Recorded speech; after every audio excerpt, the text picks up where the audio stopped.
Industries, land resource, water resource, wild life, और कल हमने क्या पढ़ा था, इसके बारे में था ग्रासलैंड के बारे में। ग्रासलैंड नहीं, कल ग्रासलैंड नहीं पढ़ाया था आपको। मैम एग्रीकल्चरल मेजर, हाँ, major industries, crop major crops and agriculture development. हाँ, आज है इंडस्ट्रीज। ये सब भी हमारे रिसोर्स हैं, ठीक है, क्योंकि इनसे हमारी जरूरत पूरी होती है। तो पहला है इंडस्ट्रीज मीनिंग, सिस्टम और क्लासिफिकेशन। पहला तो इंडस्ट्रीज का मीनिंग क्या होता है? Morning ma'am. Morning. We have learned about primary,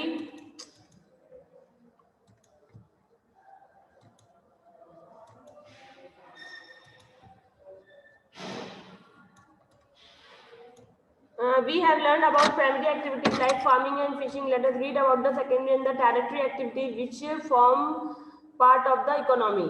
अभी तक हमने प्राइमरी एक्टिविटी के बारे में पढ़ा, अब आपको टेरिटरी और सेकेंडरी एक्टिविटी के बारे में यहाँ पर बताया जाएगा कि वो कैसे हमारे लिए इंपॉर्टेंट है। Meaning, secondary economic activities include manufacturing and changing raw materials into products. पहले भी बताया था, कच्चे माल को फाइन गुड्स में बदलना, ठीक है, आपकी सेकेंडरी एक्टिविटीज है। और उसमें जब उसको चेंज करते हैं तो उसमें यूटिलिटी आ जाती है और उसकी इकोनॉमिक वैल्यू बढ़ जाती है। Wood from trees is turn into paper, लकड़ी, पेड़ की लकड़ी का पेपर में बदलना। Similarly cotton grown on field is turn into cloth and iron and extracted from mines is turn into pig iron and then into steel. यानी कि रुई खेतों में होती है, चेंज हुई, कॉटन क्लॉथ बन गई या धागा बनती है। कच्चा लोहा आपके खेतों से कह रही हूँ, आयरन माइंस से निकाला जाता है, उसको कन्वर्ट करते हैं तो पिग आयरन, और आपका उसके पिग आयरन को कन्वर्ट करके स्टील बनाया जाता है। तो ये सारी चीजें हैं। अब आती है टेरिटरी एक्टिविटीज, ये आपको सर्विस देते हैं। The most common services are transport, education, health care, entertainment और टूरिज्म। ये सारी चीजें भी इन एक्टिविटीज से रिलेट करती हैं, क्योंकि आपको जो आपका बना हुआ सामान है उसको बाहर भेजना होगा, ट्रांसपोर्ट की जरूरत पड़ेगी, ठीक है।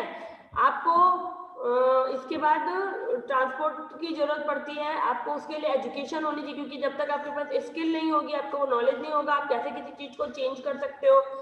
और फिर उस सेक्टर में जो लोग इन्वॉल्व है उनकी हेल्थ केयर भी एक इशू होता है जिसको हमें ध्यान देना होता है। उनका एंटरटेनमेंट, क्योंकि काम ही तो नहीं करते रहेगा हर कोई, ठीक है, तो वो भी। और उसके बाद टूरिज्म भी जरूरी है, ओके, कि आप कहीं भी जा रहे हो या लोग आपके यहाँ देखने आएंगे, ऑब्वियसली बात है, बहुत लोग माइंस देखने जाते हैं या कहीं भी उससे रिलेटेड फील्ड को घूमने जाते हैं, तो उसमें भी कहीं ना कहीं सारा कुछ इन्वॉल्व होता है। टूरिज्म से सबसे ज्यादा इनकम होती है, तो वो आपकी टेरिटरी एक्टिविटी में आती है। The term industry includes all the secondary and the territory activities. जो टर्म इंडस्ट्री है उसमें सेकेंडरी और टेरिटरी एक्टिविटीज आती हैं। That is all activities involving the manufacturing of valuable products and the provision of services. जो आपकी industry है उसमें आपकी सेकेंडरी और टेरिटरी एक्टिविटीज आती है। इसके अलावा आर्थिक जो गतिविधियां हैं, इकोनॉमिक एक्टिविटीज है, जिसमें मैन्युफैक्चरिंग ऑफ वैल्यूएबल प्रोडक्ट, जिन चीजों की वैल्यू है, जिनकी कीमत है, उनको बनाने का काम होता है और उनसे रिलेटेड सर्विस देने का काम किया जाता है इंडस्ट्री में। Industrial system, imagine you are the owner of a paper factory. आप इमेजिन कीजिए कि एक पेपर फैक्ट्री के ओनर है। What are the main thing that you will need in order to change wood into paper. आपको किन चीजों की जरूरत पड़ेगी लकड़ी को पेपर बनाने के लिए? What arrangements will you need to make in order to manufacture paper. आपको क्या ऑर्डर करना होगा, मतलब आपको किन चीजों की और जरूरत होगी जिससे पेपर बनना शुरू होगा, ठीक है।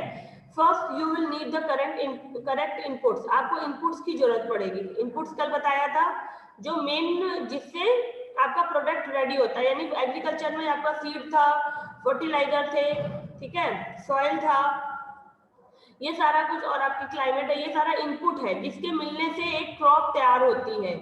तो जो तैयार क्रॉप है वो आपका आउटपुट है, ठीक है। और उसके लिए आपने क्या एक्टिविटी की थी, इनपुट में प्लगिंग करते हैं, सोइंग करते हैं, हार्वेस्टिंग करते हैं, ठीक है, तो वो सब आपकी एक्टिविटीज में आता है। तो वैसे ही इन्होंने बताया कि इनपुट, इसके लिए आपको करेक्ट इनपुट की जरूरत पड़ेगी।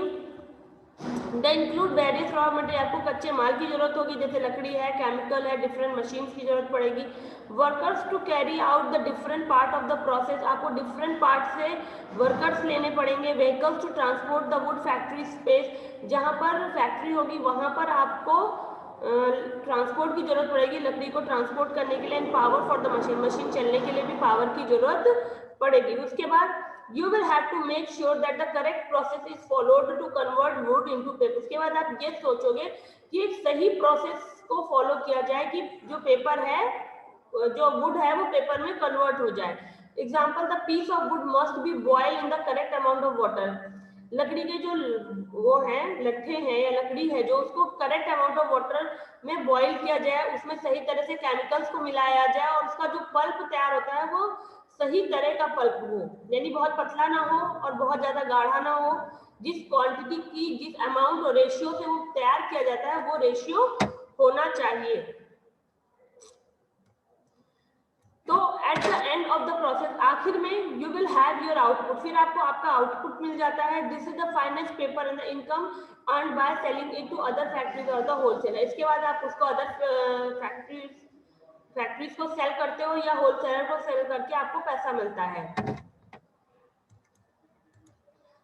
In industrial system include the input processes, the output and the ensure the factory the functioning of the industry. आप इंडस्ट्रियल सिस्टम में इनपुट होता है, प्रोसेस होती है और आउटपुट होता है, और यह निश्चित किया जाता है कि कंपनी सही से काम कर रही है। Can you explain the industrial system to convert cotton into cloth? क्या आप कॉटन को क्लॉथ में कन्वर्ट करने का इंडस्ट्रियल सिस्टम बता सकते हैं? तो ये एक आपको इमेजिन करने के लिए टॉपिक दिया जा रहा है, जैसे इन्होंने वुड और पेपर का बताया। तो अब ऐसी बात है, हमें रुई को बहुत संभाल के तोड़ना होगा, फिर उसकी सफाई करवानी होगी, ठीक है। उसको सफाई करवाने के बाद वो फैक्ट्रीज में आएगा जहां पर उसका धागा बनना शुरू होगा।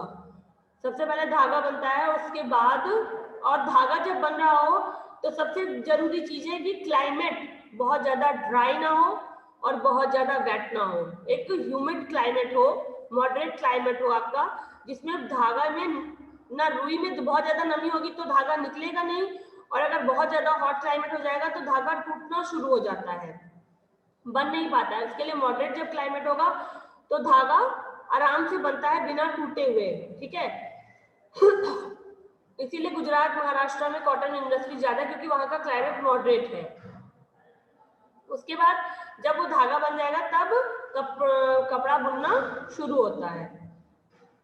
अब आपको यहाँ पे इंडस्ट्रीज का क्लासिफिकेशन बताया जा रहा है। सबसे पहला क्लासिफिकेशन है, जो क्लासिफिकेशन किया गया है वो रॉ मटेरियल के आधार पर, उनकी जरूरत के आधार पर, साइज के आधार पर, और जो लोग उसको ओन करते हैं, जो लोग उसके मालिक होते हैं, उनके आधार पर क्लासिफिकेशन इंडस्ट्रीज का किया गया है।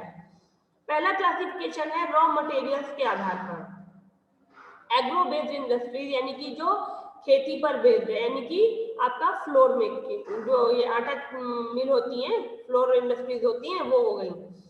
Agro based industry get their raw material from the agriculture, livestock trading, they use raw material such as the cotton, textile, vegetable oil, dairy and the leather, ठीक है। एग्रो बेस्ड, एग्रो मतलब agriculture, based agriculture पर। Hello Neelam, mike off. एक तो camera बंद करके बैठी हो। शिवानी, कैमरा ऑन रखिए। यानी कि एग्रो बेस्ड इंडस्ट्रीज वो हुई जो एग्रीकल्चर पर डिपेंड करती है, जिनको रॉ मटेरियल एग्रीकल्चर से मिलता है, चाहे वो, जैसे वो कॉटन इंडस्ट्री है, आपकी फ्लोर मिल है, ठीक है, आपके वेजिटेबल ऑयल बनाने की है, डेयरी प्रोडक्ट्स है, क्योंकि ये इसमें एनिमल भी आते हैं, लाइव स्टॉक भी आता है। Marine based industries, marine based industries जो है, यानी फिशरीज जो होती है, फिशरीज कंपनीज जो होती हैं, वो फिशरीज फिश पर डिपेंड करती हैं, उनको रॉ मटेरियल ओशन से और मरीन लाइफ से मिलता है, जैसे material they are use sea food and fish oil. अब वो लोग मछली पकड़ के क्या, मछलियों का तो व्यापार होता है, उनको भेजा जाता है दूसरी जगह, एक तो वो काम होता है, दूसरा फिश ऑयल निकाला जाता है, ठीक है। बाकी फिश के भी बहुत सारे प्रोडक्ट्स हैं जो बनते हैं, इसके अलावा सी फूड है। फॉरेस्ट बेस्ड इंडस्ट्री जैसे आपका पेपर था, रॉ मटेरियल्स मिलता है, में यूज पेपर, वुड और फर्नीचर। वुड का यूज किस पे किया जाता है, पेपर के लिए, फर्नीचर के लिए किया जाता है। इसके बाद आती है आपकी मिनरल बेस्ड इंडस्ट्री, जिसमें मिनरल और पर डिपेंड करती है वो इंडस्ट्री। एग्जाम्पल है आयरन ओर और स्टील को रॉ मटेरियल आयरन से मिलता है, ठीक है। पहला तो हो गया आपका किस पर था, बेसिस ऑफ रॉ मटेरियल, कच्चे माल के आधार पर इसको डिवाइड किया गया था, agro based, marine based, forest based और मिनरल बेस्ड, चार होती हैं रॉ मटेरियल पर डिपेंड, ठीक है। फिर आती है on the basis of size, size के आधार पर, cottage industry, small scale industry, large scale industry, ठीक है। कॉटेज इंडस्ट्री सबको पता है, वो इंडस्ट्री जो छोटे कारीगरों के द्वारा चलाई जाती है, इसमें फैमिली के मेंबर्स होते हैं, ये लोग काम करते हैं, पॉटरी, हैंडीक्राफ्ट, बास्केट बनाने का काम मोस्टली ये किया जाता है, इसमें सारा काम हाथ से होता है। फिर आती है स्मॉल स्केल इंडस्ट्री, इसमें छोटी पूंजी लगाई जाती है। पूंजी का मतलब होता है पैसा जो होता है वो करोड़ों लाखों में ना होकर हजार में होता है एक अमाउंट, ठीक है, छोटा इन्वेस्टमेंट किया जाता है। कुछ लोग होते हैं जो सिंपल मशीन्स रखकर काम करना शुरू करते हैं, और छोटी छोटी जैसे पेपर प्रोडक्शन है, सिल्क वीविंग है, फूड प्रोसेसिंग है, ठीक है। फूड प्रोसेसिंग में जैसे अब आप कह सकते हो कपड़े की सिलाई है, लोग कपड़े लाते हैं, ठीक है, उनको मशीन, कपड़े की मशीन रखवा दी गई, चलो शर्ट सिल कर देना है, ठीक है। इस तरह का जो काम होता है जो कुछ हजार में हो जाता है वो होती है। जैसे चप्पल बनाने का काम है, मशीन से जो चप्पलें बनती हैं आपके स्लीपर्स जो हम घर में पहनते हैं, ये है। बहुत ज्यादा पैसे की या बहुत बड़ी मशीनों की जरूरत नहीं पड़ती है इसको करने में, ओके। उसके बाद आती है लार्ज स्केल, इसमें बहुत बड़े अमाउंट में पैसों की जरूरत होती है, बहुत ज्यादा लोगों की, ये इस लार्ज स्केल इंडस्ट्री में 50 से 100-150 लोगों की जरूरत रहती है, ठीक है। जबकि जो लार्ज स्केल इंडस्ट्री उसमें कई 100 लोग होते हैं और उसमें बहुत बड़ी बड़ी मशीनें लगती हैं, कॉम्प्लेक्स मशीनें होती हैं, कॉम्प्लेक्स का मतलब टफ मशीनें होती हैं, और उसमें टेक्नोलॉजी भी बहुत ज्यादा होती है, और जो आउटपुट है वो लार्ज अपने लेवल पर उसका प्रोडक्शन होता है आउटपुट का। जैसे आपके ऑटोमोबाइल्स है, हैवी मशीनरी इंडस्ट्रीज हैं, ये सारे आपके लार्ज स्केल इंडस्ट्रीज हैं। उसके बाद आता है on the basis of ownership, जैसे उसमें प्राइवेट सेक्टर आता है, पब्लिक सेक्टर आता है, ज्वाइंट सेक्टर आता है, कॉर्पोरेट सेक्टर आता है, ठीक है। पहला प्राइवेट सेक्टर जो ओन्ड या मैनेज्ड बाय इंडिविजुअल और the group of individuals, private companies किसी एक व्यक्ति के द्वारा या व्यक्तियों के समूह के द्वारा चलाई जाती है, जैसे टाटा मोटर्स है, रिलायंस इंडस्ट्रीज है। रिलायंस इंडस्ट्रीज चलाने के लिए आपको पता है रिलायंस के ओनर, टाटा के ओनर, ठीक है, ये इनके द्वारा चलाई जा रही है, सारा कुछ मैनेजमेंट इनके द्वारा होता है। फिर आता है पब्लिक सेक्टर, इस सेक्टर को ये गवर्नमेंट के अंडर में होती है पब्लिक सेक्टर की इंडस्ट्रीज, जैसे कि आपकी भारत हैवी इलेक्ट्रिकल्स है, भेल, आपका भेल है, और हिंदुस्तान HL है, ठीक है। इस तरह की जो कंपनी है जो गवर्नमेंट के उसमें होती हैं, ठीक है, वो होती है पब्लिक सेक्टर इंडस्ट्रीज। फिर है ज्वाइंट सेक्टर, जिसमें इंडिविजुअल्स भी होते हैं और गवर्नमेंट भी इन्वॉल्व होते हैं, गवर्नमेंट भी अपना पैसा लगाती है और व्यक्तिगत लोगों के द्वारा भी लगाया जाता है। तो जैसे ऑयल लिमिटेड है, पंजाब नेशनल बैंक है। अब बैंक क्या है, कुछ किसी व्यक्ति के द्वारा खोली गई, उसमें सरकार ने भी अपना पैसा लगाया, ठीक है। उसी तरह जो प्राइवेट बैंक्स हैं आपकी, वो सारी ज्वाइंट सेक्टर में आती हैं, क्योंकि उनका कोई ना कोई मेन एक ओनर होता है और उसमें गवर्नमेंट भी अपना इन्वॉल्वमेंट रखती है। फिर आता है कॉर्पोरेट सेक्टर। कॉर्पोरेट सेक्टर जो होता है ये group of individuals who pool their money and resources together, इसमें बहुत सारे लोगों का एक ग्रुप होता है, व्यक्तिगत लोगों का। Industries are owned and managed by a group of individual, व्यक्तिगत लोगों का ग्रुप होता है हु पूल देयर मनी, जो अपनी मनी इसमें लगाते हैं, और जो मतलब सारे लोग मिलकर लाख में कलेक्शन करके, एग्जांपल दे रही हूँ, और जो भी रिसोर्सेज है वो सब कुछ साथ में लगाते हैं। फॉर एग्जांपल जैसे फूड प्रोसेसिंग है या डेयरी कंपनीज है, ये कोऑपरेटिव्स की होती है। जैसे मान लीजिए अब आपको डेयरी फार्मिंग हो कर है, तो किसी की तरफ से किसी ने जानवर पाले थे, किसी ने कहा चलो डेयरी एक इंडस्ट्री खोल देते हैं जिसमें चीज है, बटर है, ये दूध दही का सारा कुछ काम होगा, ठीक है, लोगों को देंगे, जानवर हमारे हो गए, पैसा तुम लगा दो, सारा कुछ। वो फिर गाड़ियां, किसी ने गाड़ियों को, किसी के पास गाड़ियां थी, तो कई लोग मिलकर उसमें इन्वॉल्व होते हैं और एक बड़े लेवल पर प्रोडक्शन होता है।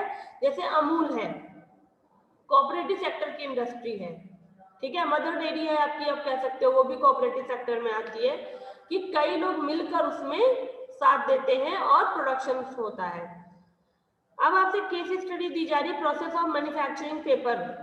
ट्रीज आर कट डाउन, पेड़ों को काटा गया, उसके बाद लॉग जो है उनको पेपर फैक्ट्री में भेजा गया, उसके बाद जो बार्क है उनको पील ऑफ किया गया, उनको छीला गया ट्रंक्स को, फिर वुड को चॉप किया गया छोटे छोटे पीसेस में, फिर उनको बॉईल किया गया केमिकल में पल्प बनाने के लिए। जब पल्प बन गया तो उसको pour on the wire mesh to drain water, उसके बाद उसको धुलाई हुई उसकी अच्छे से।